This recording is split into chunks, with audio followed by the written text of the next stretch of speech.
drama surrounding American politics lately, specifically the 2016 presidential race. Unfortunately, politics is a dirty game of corruption, selfishness, and lies. Now, in light of the current political situation, I wonder, where did the people who viewed positions of leadership as opportunities to serve for the good of others, where did those leaders go? Now, those type of leaders are sometimes in our political situation, but good leaders are hard to find these days. Now, in light of all of this, I want to remind you and myself, too, of what true leadership is through the life of George Washington. I admire George Washington because his life exemplifies the importance of character and how true leadership is not selfish despotism, but rather selfless service.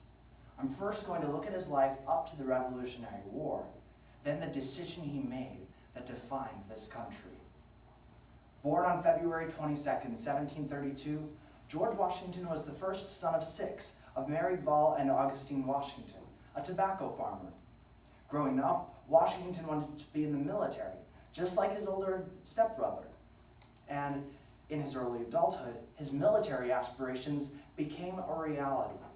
Through influential friends, and despite his lack of military experience, Washington was appointed by Virginia's governor as commander over the southernmost military district of Virginia. Major Washington served for 2 years, battling with Britain in a myriad of altercations throughout the French and Indian War, including his eminent, momentous battle that I'm sure you've heard of.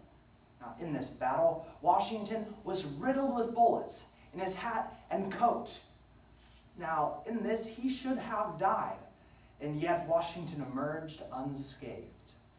Now, either Washington was basically a god himself, where mere bullets couldn't pierce his skin, or there was a God, living and active, who supernaturally protected Washington's life, because God had greater things in store for him.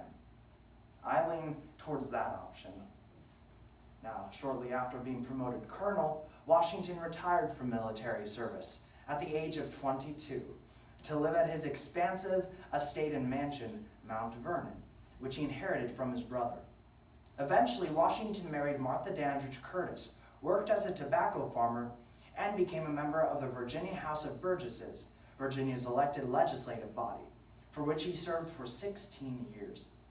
In the meantime, Britain's grip on the colonies tightened, particularly inside of Boston, and in short, the colonies realized that unity was necessary to free themselves from Britain.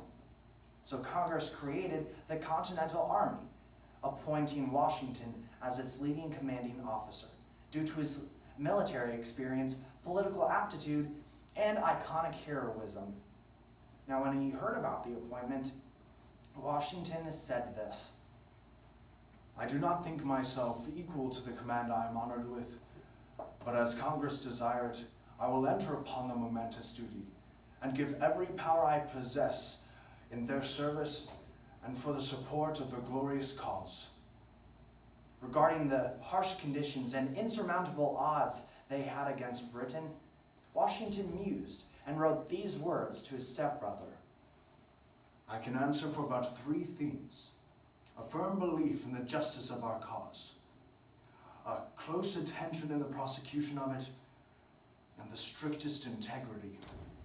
If these cannot supply the places of ability and experience, the cause will suffer." In other words, they're going to lose if character doesn't make up for their lack of ability and experience. Now, despite all of these odds, America under Washington's leadership fought and won. And Washington did save the cause due to his character. Larry Schweikert and Michael Allen, in their book, A Patriot's History of the United States, write, "More than any other individual of the day, Washington combined a sound mind with practical soldier skills, a faith in the future melded with an impeccable character, and the ability to wield power effectively without aspiring to gain from it personally.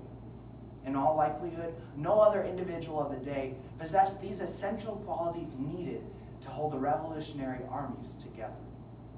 Washington led the skimpy army, short on soldiers, experience, and resources to defeat at the time the most grand, powerful military force on earth. Character and wisdom matter. Now, looking at events after the war, Washington's decision not only pinpoints his true greatness, but also defined the very nature, character, and future of the entire nation. After the costly victory, America's Congress had to face reality. America was broke, as oftentimes they are after great wars. Now, because of this, Washington, specifically Congress, had to cut costs anywhere they could. Unfortunately, this included cutting the pay to the soldiers for their sacrificial service to the country. Since soldiers weren't getting their cut, many people were downright furious, and treasonous propaganda began to circulate throughout the colonies. As explained in Joseph Ellis's His Excellency George Washington, one anonymous letter exclaimed that the Continental Congress's erratic conduct of the war had exposed the weakness of all republics and the certain disaster that would befall post-war America unless Washington declared himself king. Yes, he was calling for a military overthrow of the infant government, straying away from the republic they created, with Washington leading the way. It got to the point where many people discussed literally crowning him as King George I of America, and people who opposed the idea viewed it as inevitable. Military commanders, after great victories, often seized political power through a coup. What would stop Washington from doing the same? After hearing about such egregious notions, Washington was horrified. So he scheduled a meeting with all of his officers on March 16, 1783. And there he made the plea before his officers, urging them to not throw away the liberty for which many shed their blood. Let me entreat you, gentlemen, on your part, not to take any measures which, viewed in the calm light of reason, will lessen the dignity and sully the glory you have hitherto maintained.